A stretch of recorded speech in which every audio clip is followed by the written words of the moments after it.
Welcome back. Now that you've upscaled your design to 4K using Upscaler, it's time to take the next step, removing the background to create a clean, print-ready image perfect for your pod products. Today, I'll show you how to do this with Pixian.ai, a user-friendly tool that offers high-quality background removal. First, visit the Pixian.ai website. Pixian.ai offers both free and paid background removal services. With the free version, you can process images up to 0.25 megapixels, while the paid version supports higher resolutions up to 25 megapixels for unlimited use.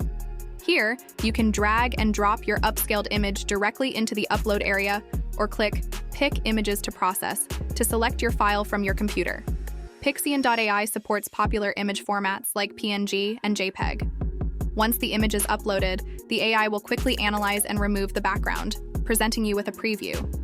Use the touch-up tools to refine edges or restore any parts of the image that need adjustments. When you're satisfied with the final result, click the download icon to save your background-free image as a PNG, ideal for use in your POD designs. This step ensures that your high-resolution images are perfectly prepared for printing on products such as t-shirts, mugs, and more, giving them a clean, professional finish that customers will love. Thanks for joining me in this tutorial. If you found this video helpful, please like, share, and subscribe to my channel for more design tips and tricks. See you in the next video.